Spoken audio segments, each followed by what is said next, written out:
Кутмандуу кечиңиздер менен Түз эфирде кабарлар маалымат программасы, аны менен мен Адина Досумбетова тааныштырам.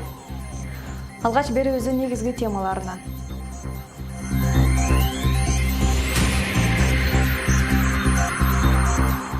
Кара сууда тамак ашка ууланган экинчи бөбөк чарчап калды. Дарыгерлер ботулизмден сак болууга чакырат. Быйыл Жалал Абад шаарында курулуштар көп түшөт. Кала бюджетинин 41% ушул тармакка жумшалмакчы. Эмнелер курулуп, эмне өзгөрөт? Эми жалган маалымат тараткан интернет колдонуучулары компенсация төлөп калышат. Сунушталган мыйзамга коомчулук макулбу? Ошто ата мекенди коргоочулардын күнү белгиленди. 3М 2 жүбегиз. Жалаң эгиздер төрөлгөн Тумановдардын үй бүлөсү бүгүнкү чыгарылышта.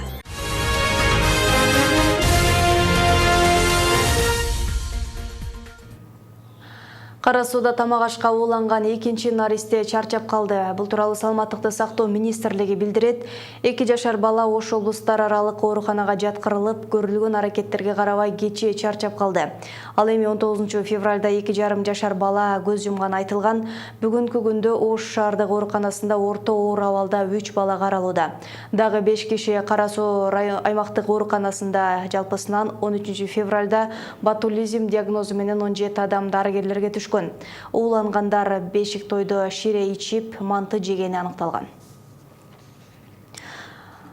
Жогорку кеңеш көп кабаттуу үйлөрдөгү батирлерди мейманканага катары ижарага берүүгө уруксат берген түзөтүүлөрдү 3-чү окууда жактырды. Бул боюнча чечим парламенттин 22 февралдагы жыйынында кабыл алынды. Мыйзам долбооруна ылайык турак жай кодексинде көп кабаттуу үйлөрдөгү батирлерди мейманкана катары ижарага берүүгө тыюу салган ченем алынып салынат. Добуш берүүнүн жыйынтыгында 111 депутаттан 88 эл өкүлү макул деп добуш берсе, 23 депутат каршы болду. Мал көмүлгөн жайларды жайытка айланткандарга 5000 сомдук айып киргизилет. Сунуш менен жогорку кеңештин депутаты Экмат Байпакбаев чыкты. Анын пикиринде мындай чара малды, демек эт өндүрүмүн дагы коопсуздандырууга шарт түзөт. Мындан тышкары милдеттүү ветеринардык иш-чаралардан баш тартуу үчүн 2000 сомдон 5000 сомго чейин айып каралат. Ал эми малды идентификациялоо эрежелеринин жана талаптарын бузууга 5000 сомдон 7500 сомго чейин акы төлөп калышы мүмкүн.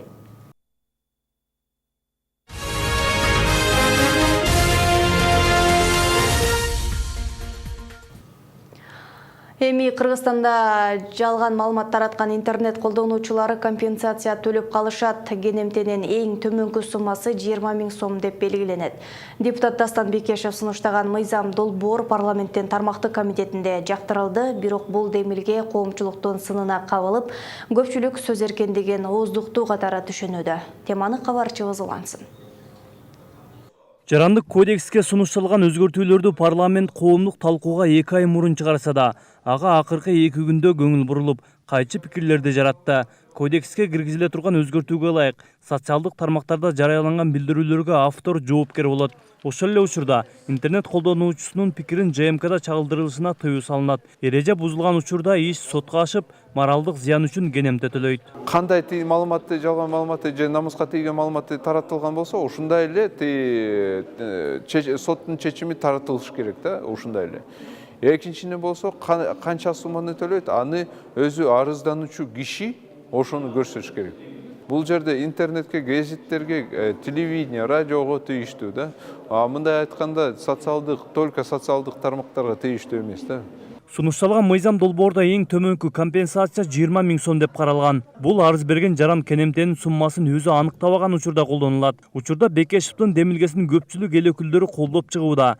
Өткөн аптада депутат Асылбек Жээнбеков интернетти көзөмөлдөөдөн коркпоого чакырган. Европада анонимность үчүн дагы мыйзамда мындай катуу айтылган. Анонимный болбойт ал жерде постторчу. Мына Казакстан азыр киргизип атат. Европа мамлекеттеринде алчы. Будан коркпошубуз керек. Анан жооп туура эмес болуп атат да. Биздин мамлекет дагы аракет кылыш керек. Маалымат мейкиндиги мониторинг болуп туруш керек дайыма. Демилгени жалпы эмес, жеке кызыкчылык дегендери бар. Анткени Жаңымуун кыймылынын төрагасы Мавлян Аскарбеков да Фейсбуктагы билдирүүсү үчүн Дастан Бекешев сотко берген. Депутат активисти ар намысына шек келтирген үчүн сотто 20 000 сом өлчөмүндө доо сураган. Бирок сот эл өкүлүнүн доосун канааттандырган эмес. Мындан улам Бекешев демилгелеген мыйзам долбоорун мына ушул соттон утулуп калгандан келип чыккан демилге экенин Мавлян Аскарбеков айтат. Дастан Бекешев мен Фейсбукка жазган постум үчүн сотко берип мени ал жерден 20 000 сом өндүрүп алууну максат кылган. Сот анын арызы мыйзамсыз экенин тастыктап 20 000 сомду жокко чыгарып койгон. Мына ошол 20 000 сомду эми мыйзам түрүндө жазып жогорку кеңешке киргизип жатат. Эми жалпы жыйынга алып чыкканда колдоого ээ болобу, бул башка маселе. Бул мыйзам жогорку кеңештин колдоосун алып бекитиле турган болсо сөз эркиндигинин акыркы чегине доо кетирет. Социалдык тармактарды көзөмөлгө алуу көпчүлүк мамлекеттерде ишке ашып келет. Күн сайын интернет колдонуучулардын билдирүүлөрүнө мониторинг жүргүзүлүп турат. Өткөн жылы коңшу Казакстанда да интернетке болгон көзөмөл күчөтүлгөн. Соц тармактарды абдан тыюу бул болбой турган эле иш. Анткени соц тармактарды азыркы глобалдаштыруу заманында доорунда бул мүмкүн эмес. Орусияда канчалаган мындай доо арыздар болуп атат, бизде сыяктуу Роскомнадзор аларды жабууга аракет кылып атышат, бирок эч кандай майнап чыкпайт да. Анткени баарыбыз тең ошол глобалдаштыруу заманында жашап жатабыз. Ар бирөөбүздө тең телефондор бар, уюлдук телефондор бар, интернетке байланышкан. Ошондуктан бир сайтты жапса, экинчи сайттан маалымат алууга мүмкүнчүлүктөр бар да. Буга чейин депутат Ирина Карамушканын атайын катынын негизинде интернеттеги пикири үчүн 45 жаран УКМКга түшүндүрмө беришкен. Ошондо эл өкүлү интернет колдонуучулардын билдирүүлөрүн тескөө керек деген сунушту көтөргөн эле. Бирок эл өкүлдөрү колдоого алышкан эмес. Азыр болсо, соц тармактарда жалган маалымат тараткандарды кенемдеги жыгуу боюнча мыйзам долбоор парламенттин тармактык комитетинде жактырылды. Марат Акымбек уулу, Бактияр Асылбек уулу, Ынтымак. Парламентке Айда Салянованын ордуна БШКнын мурдагы төрайымы Клара Кабелова депутат болуп келет. Атамекен фракциясы билдиргендей, партиянын кийинки тизмесинде 2017 жылы БШКнын төрайымы болуп эмгектенген Клара Кабелова турат. Эске салсак, Салянова кызмат абалынан кыянаттык менен пайдалануу беренеси менен кылмыш иши козголуп, Ленин райондук соту былтыр 10 октябрда депутатты 5 жылга эркинен ажыратуу жана үй мүлкүн конфискациялоо тууралуу чечим чыгарган. Жалал-Абад шаарында быйыл курулуштар көп түшөт. Кала бюджетинин 41% ушул тармакка жумшала турган болду. Жылдагыдан 3 эсе көп бөлүнгөн акчага былтыр токтогон курулуштар дагы бүткөрүлөт. Ири курулуштардан жер астынан өтмөк салынат. Ал жол тыгындарын 20% азайтарын жергиликтүү бийлик белгилеген. Жалпы 155 миллион сомго мындан башка эмнелер курулат? Кабылбек Көчкөнбай уулу токтолсун. 2018 жылга карата Жалал-Абад шаарынын бюджети 410 миллион сом деп бекитилди. Бул сумма өткөн жылга салыштырмалуу дээрлик 100 миллион сомго көп. Быйылкы казына төмөндөгүдөй бөлүштүрүлдү. Мамлекеттик башкаруу тармагы 23 миллион 942 миң сом. Коргонуу бөлүмүнө 3 миллион 30 миң сом. Шаардык жолдор башкармалыгына 33 миллион 370 миң сом. Капиталдык курулуш департаментине 152 миллион 192 миң сом. Экономикалык маселелерге 14 миллион 961 миң сом. Коммуналдык чарба департаментине 35 миллион 948 миң сом. Жашылдандыруу чарбасына 24 миллион 118 миң сом. Жалал-Абад тазалык мекемесине 6 миллион сом. Муниципалдык менчик башкармалыгына 14 миллион 305 миң сом. Жалал-Абад суу канал башкармалыгына 6 миллион 53 миң сом. Маданият тармагына 18 миллион 269 миң сом. Билим берүү бөлүмүнө 61 миллион 398 миң сом. Социалдык камсыздоо тармагы 16 миллион 987 миң сом. Демек, быйылкы бюджеттин 41% курулуш тармагына жумшалат. Жылдагыдан 100 миллион сомго жогору болгонуна былтыр бюджеттин кеч бекитилгени түрткү. Тагыраагы 82 миллион сом өткөн жылдагы курулушка жумшалбай калып кеткен казнанын акчасы эле. Былтыркы жылы жанагы бюджетти кеч алганыбызга байланыштуу бир топ иштер токтоп калган болчу. Алардын баардыгы тең, ошол каражаттын баардыгы тең быйылкы 2018 жылдын бюджетине кошулуп кирди. Бул жерде көбүнесе шаарда болгон чоң курулуштар токтоп калган болчу. мына азыр биз бюджетти бекитип бердик. Ошентип быйыл жол тыгын азайтууга багытталган курулуштар ишке ашмакчы. Атап айтканда Чехов жана Пушкин көчөлөрү кеңейтилет. Анан да Айтматов жана Ленин көчөлөрүнүн кесилишине жер астынан өтмөк курулат. Бул иштердин баары жаз келиши менен башталмай болууда. Негизгилерин айтып койсом, мына Чехова көчөсү кеңейет. Бүгүн 9 метр болсо, ал 14,5 метр болуп кеңейет. Ана эки жагында тротуарлар менен болот. Ошондой эле лотоктор менен освещениелер болот. Ошондой эле Ленин көчөсүндө кылып, мына Пушкин көчөсүн дагы ушинтип кеңейтебиз. Азыр 10 метр болсо 16,5 метр болот. Коюлган план боюнча социалдык мекемелердин курулуштары да ишке ашат. Жеңиш Кичи районуна бала бакча жергиликтүү бюджеттин эсебинен салынмай болуп турат. Ага кошо эле мектептердин ички ремонту үчүн да каржы каралган. Садик куруу боюнча, мектептерде көп жумуштарды аткаруу боюнча, тротуарлар куруу боюнча, жолдорду куруу боюнча, жолдорду кеңейтүү боюнча, таза суу менен элибизди камсыз кылуу боюнча, канализацияларды куруу боюнча, ошондой асоном ушу биздин шаардын тургундарына жакшы шарт түзүү боюнча ушул жумуштар камтылган. Кала башчысы белгилегендей, булардын баары жергиликтүү бюджеттин эсебинен ишке ашчу пландар. Ал эми жеке ишкерлер, сырттан келген инвесторлордун жардамында шаарда көп кабаттуу үйлөрдү куруу жагы да каралууда. Эгерде алар ишке ашып калса, жүздөгөн адамдар турак жай менен камсыз болот. Кабылбек Көчкөнбай уулу, Шайыр Зайырбек уулу, Жалал Абад шаары. Кыргызстанда ата мекенди коргоочулардын күнү белгиленүүдө. Мурда Советтик армиянын күнү деп белгиленип келген 23 февраль Кыргызстан эгемендик алгандан кийин ата мекенди коргоочулардын күнү деп майрамдалып келет. Бүгүн дал ушул күндү отурлай Ошто салтанаттуу иш-чаралар уюштурулду. Алдыда ушул жана башка жаңылыктардын кыскача түрмөгү.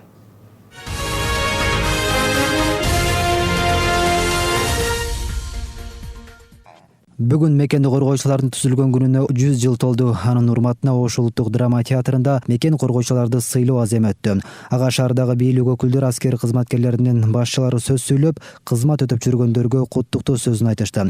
Мекенге кызмат кылууда өз ишин мыкты аткарган аскерлерге, офицерлерге ардак грамота жана акчалай сыйлыктарды тапшырышты. Сыйлоо аземинин соңунда атайын концерттик программа тартууланды. Эске салсак, Кыргызстандын аскерлери да алгачкы жолу СССРдин карамагында 1918 жылы 23 февралда өз кызматын баштаган.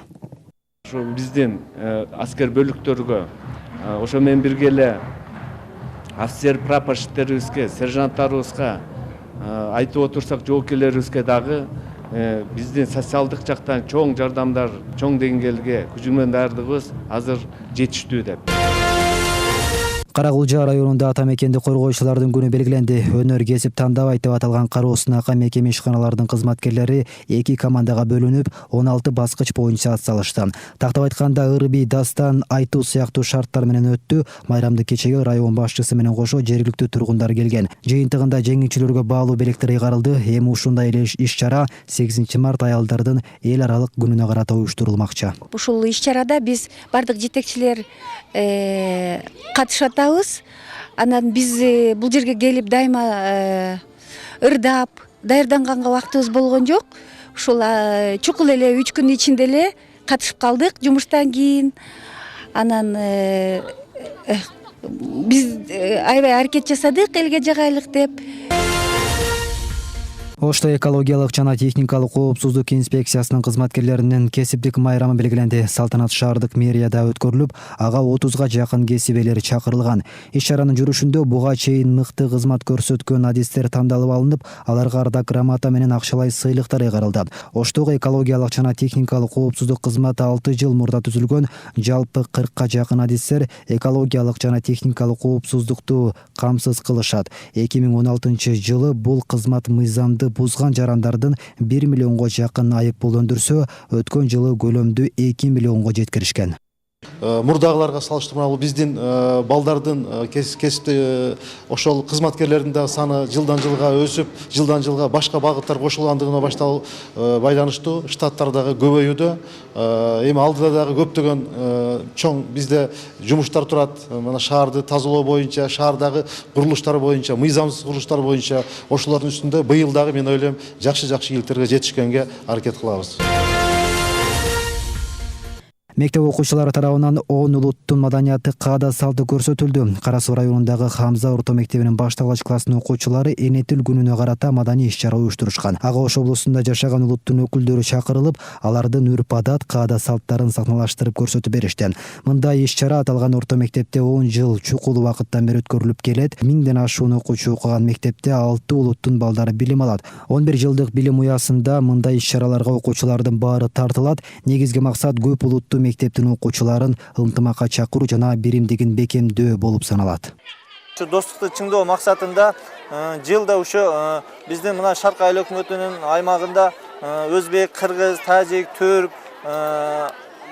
татар ошондой элдер жашайт. Ошолорду жылда чакырып, ушу үрп-адаттарын көрсөтөбүз буларга.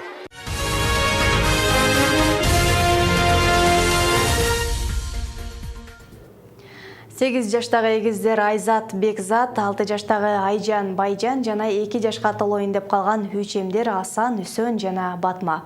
Булардын баары бир үй бүлөнүн балдары. Кара Суунун Төлөйкөн айылында мына ушундай өзгөчө үй бүлө бар. Жалаң эгиздерди тарбиялаган ата-эне менен болгон маекти кезектеги материалдан көрүңүздөр. Жаш үй бүлөнүн босогосун аттаганда эле окшош балдар алдыбыздан тосуп чыгышты. Алар үчемдер Асан, Үсөн жана Батма экен. Биринен бири айырмаланбаган бүбөктөрүн 6 жаштагы эгиз түгөйлөр Айжан менен Байжан тааныштырып жатты. Ызылдаган наристелер менен таанышып, коурашып олтурсак мектептен Айзат менен Бекзат дагы келип калды. Чындыгында жетөө тең, куюп койгондой окшош. Бири менен ынтымак. Мисалы үчүн бирине бир нерсе берсең, мынага да бер дейт. Жетөө болсо жетөө тең бир нерсени базардан нерсе алсаң да сөзсүз буларга окшош алышың керек. Эркектерге кара, кыздарга кызылдараак кылып, жетөөнү алып беришиң керек. Баары өзүң эстеп турасың алгандачы, жетөөнү тең ушу алып келип, ушунун колуна карматайын, ушулар сүйүнсө экен деп, максатың ушулар десең мен чоңойтуп калса экен балам, келиним деп, оюң, тилегиң ушул болуп калат. Биздин тилегенибиз чоң атасы менен чоң энесинин тилеги ушулардын өмүрлөрүн берип, ушу баламды менеп акталып, ушулар чоңойтуп алсын ушу. Эгиздердин атасы Ниязбек Туманов 35, апасы Элмира Сулайманкулова 32 жашта. Жойлар балдар менен алышып, кантип кеч кирип, таң атып жатканын деле байкабай калышат. Чоңдорум мектепке жөнөтөм, андан кийин буларды тургузуп, чай, тамак берем. Тамак бергенден идиштерим жуугандан эле обед болот. Обедке урунам. Ошентип булар уктаган маалда кир жууйм. Карайлы кеч кирет, кечки тамактарын. Ушинтип убаксат күн өтүп. Балдарды караган Асан бакырат, Айзат деп. Анан балдар сиси алмаштырам. Китептерди талашат. Аллелер уктаганда карайлы сабабызды. 4 уул 3 кыздын атасы Ниязбек Туманов көп балалуу экенин айтып, коомчулукка милдет кылгысы деле келбейт. Бирок мамлекеттен дээрлик жардам болбоптур. Үчем төрөгөндөргө үй берилип жатканын көрүп эле келаткан Туманов ушул кезге чейин жада калса чек ала албай жатканын айтты. Мамлекеттиктен келдим, райондун акимине, Кара Суу районунун акимине бардым. Мага үй бергиле, жөн эле неме бербейле десем, ооба деп алдап коюп эле ошо бойдон бир сурап деле койгон жок. Бир медицина тармак жагынан да бирөө келип сурап койгон жок. Бир балдарымды текшерип, кылган жок, мисалы үчүн. Өзүбүздүн арабызды өзүбүз түртүп, балдарымды багып, Кудайга шүгүр. Көп балалуу жаш үй бүлө азыр 2 бөлмөлүү үйдө жашап жатышат. Атанын максаты балдарын оорутпай, курсагы ток, кийимин бүтүн кылып чоңойтуу. Адина Досумбетова, Зайыр Абдукеримов, ынтымак. Программабызды жыйынтыктайбыз. Ушул жана башка маалыматтар менен сайтыбыздан дагы таанышсаңыздар болот. Ынтымак чекитке эже ар дайым сиздердин кызматыңыздарда.